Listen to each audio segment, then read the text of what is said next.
Hei, kalian punya uang nggak? Ini uang jajan saya habis. Saya pengen beli air minum. Haus soalnya. Emang nggak uang, Pak? Emang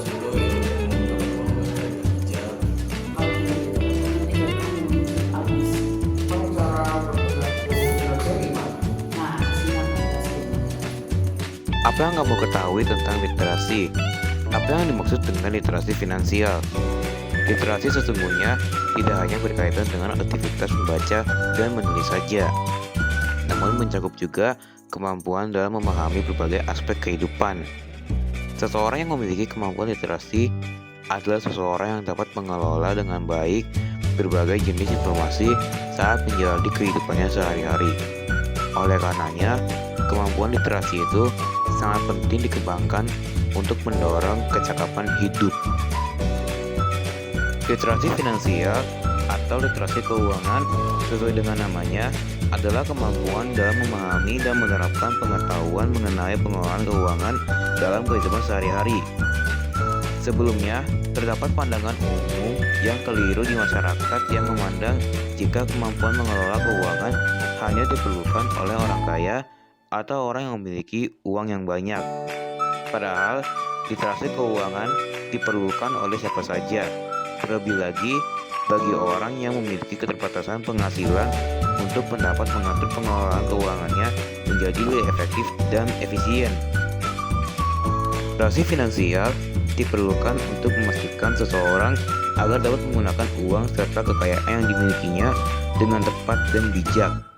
Terlebih, di tengah perkembangan industri yang semakin pesat, ketiadaan literasi finansial bisa menyebabkan seseorang ke dalam gaya hidup yang konsumtif, gemar berbelanja, namun tidak mengupayakan kepastian kesejahteraan dalam jangka panjang. Ironisnya, saat ini kemampuan literasi finansial masyarakat Indonesia masih tergolong rendah. Menurut penelitian yang dilakukan oleh Bank Dunia pada tahun 2015, tingkat literasi finansial di Indonesia berada jauh di bawah negara tetangga seperti Singapura dan Malaysia. Kondisi tersebut mengakibatkan rentannya perekonomian negara seperti terjadinya inflasi karena terlalu banyak uang yang beredar untuk kegiatan konsumsi dibandingkan menyimpannya dalam bentuk tabungan atau investasi. Di sisi lain, rendahnya kemampuan literasi juga mengakibatkan rendahnya tingkat partisipasi dalam sistem keuangan formal seperti pemanfaatan jasa perbankan dan tingginya potensi kerugian seperti risiko penggunaan jasa keuangan ilegal yang berujung pada permasalahan keuangan. Jadi, seperti apa perwujudan dari literasi finansial? Apa contoh tindakan yang bisa kita lakukan untuk menerapkan literasi finansial? Untuk menjawab pertanyaan-pertanyaan tersebut, kita bisa melihat arahan pemerintah dalam program Gerakan Literasi Nasional di bidang literasi finansial. Berdasarkan arahan tersebut, kalian sebagai pelajar dapat memahami dan mempelajari dan mengembangkan kemampuan literasi finansial dalam 6 cakupan berikut. Yang pertama, memiliki pemahaman tentang transaksi ekonomi dan beragam jenis praktiknya. Kedua, mengenali pemasukan atau earning. Ketiga, mengelola pengeluaran atau spending. Keempat, merancang tabungan atau saving. Kelima, merancang alokasi berbagi atau sharing. Dan yang terakhir atau keenam, mengenali praktik tidak baik dan kejahatan finansial. Untuk lebih jelasnya, mari kita bahas satu persatu. Seseorang yang memiliki kemampuan literasi finansial setidaknya dapat memahami dengan baik informasi mengenai pengetahuan dasar dalam melakukan kegiatan ekonomi seperti yang telah kita pelajari di kelas sebelumnya hingga di tema ini. Hal-hal tersebut seperti memahami kegiatan pokok ekonomi dalam tanda kutip, produksi, distribusi, konsumsi, jenis-jenis kebutuhan dalam tanda kutip, primer, sekunder, sistem dan lembaga keuangan, sistem dan alat pembayaran, peran uang, dampak perkembangan teknologi terhadap transaksi perdagangan. Pengetahuan umum ini dapat menjadi bekal utama seseorang untuk mengembangkan kemampuannya dalam literasi finansial ini. Masukan atau penghasilan adalah sejumlah uang yang didapatkan dalam jangka waktu tertentu untuk memenuhi kebutuhan hidup. Kita dapat mengenali dari mana saja penghasilan yang didapatkan dari berapa rincian jumlahnya. Bagi orang yang sudah bekerja, penghasilan dapat dilihat secara kotor dan bersih. Penghasilan kotor adalah penghasilan yang belum dipotong oleh berbagai keperluan seperti pajak, asuransi, cicilan pinjaman, dan sebagainya. Sementara penghasilan bersih adalah penghasilan yang diterima setelah dikurangi potongan-potongan tersebut. Kalian sebagai pelajar sekolah atau orang yang belum resmi bekerja juga perlu memahami tentang hal ini. Penghasilan yang didapatkan dari orang tua atau kerja sambilan perlu dikenali jumlah persisnya agar kita dapat mengelolanya lebih lanjut.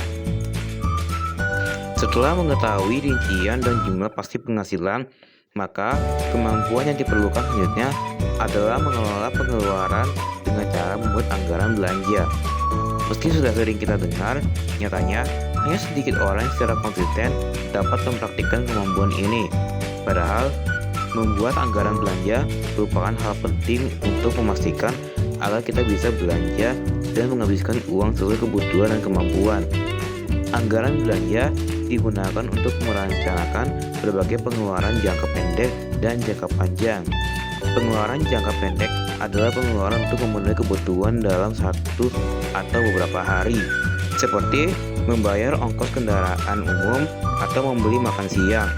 Sementara pengeluaran jangka panjang adalah pengeluaran untuk memenuhi kebutuhan dalam jangka waktu lama, seperti membayar iuran atau membeli tas sekolah, sepeda, meja belajar, dan lain sebagainya. Dalam hal ini, kita memerlukan perhitungan berdasarkan skala prioritas, yakni memetakan kebutuhan primer, sekunder, dan tersier. Pemenuhan kebutuhan primer menjadi prioritas sebelum kebutuhan yang lainnya. Yang perlu kalian ketahui, mengelola pengeluaran tidak selamanya harus berkaitan dengan kegiatan membayar atau membeli sesuatu, tetapi juga termasuk menabung, melakukan investasi, atau memberikan sedekah. Sisa dari selisih antara pemasukan dan pengeluaran kebutuhan primer dapat kita alokasikan untuk keperluan lain seperti tabungan, asuransi, dan investasi. Pilihan untuk menabung daripada membeli sesuatu yang tidak begitu diperlukan adalah hal yang sangat dianjurkan dalam literasi finansial. Karena menabung akan memberikan manfaat yang lebih banyak. Menabung juga mengasah kemampuan kita untuk bersabar. Jika tabungan sudah terkumpul, seseorang yang memiliki kemampuan yang cukup untuk membeli sesuatu yang diidamkan secara langsung tanpa harus mencicilnya dengan bunga. Di samping menabung, terdapat juga pilihan untuk melakukan investasi dengan cara menyimpan dana atau modal untuk menghasilkan keuntungan. Penyimpanan dana bisa dilakukan dengan cara mengkonversi uang menjadi benda yang lebih memiliki nilai yang terus meningkat seperti emas atau tanah. Sementara menyimpan modal bisa dilakukan dengan cara membeli saham, membuat deposito, atau mendanai langsung sebuah usaha.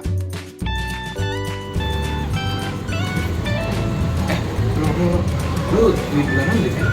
Udah, tapi udah mau habis. Kamu gimana? Ya sama gue juga. Gue juga latihan tuh pengen beli game baru, tapi duit juga udah mau habis aja. Saya juga mau beli sepatu baru, cuman kalau saya beli nanti langsung habis. Gimana ya? Gimana kalau kita usahain buat sebuah buka usaha, terus kita bantu-bantu gitu? Wah, bagus juga. Kita bisa bikin rencana pengeluaran biar uang kita nggak langsung habis. Nah, ide bagus. Good. Oh, let's go. Mengalokasikan uang untuk berbagi bisa menjadi pilihan dalam mengelola pengeluaran. Dana berbagi yang wajib menurut hukum adalah dengan membayar pajak negara. Misalnya, saat kita akan berbelanja makanan di restoran, maka kita akan dikenai pajak pertambahan nilai atau tanda kutip PPN sebesar 10%. Uang pajak tersebut akan digunakan negara untuk membiayai keperluan negara dalam melayani masyarakat. Di samping pajak, kegiatan berbagi lainnya tidak diikat oleh hukum, namun biasanya terkait dengan tradisi masyarakat atau ajaran agama. Bentuknya adalah seperti pemberian uang atau dana bantuan dalam berbagai bentuk yang bersifat wajib atau sukarela, seperti zakat dan sedekah dalam ajaran agama Islam.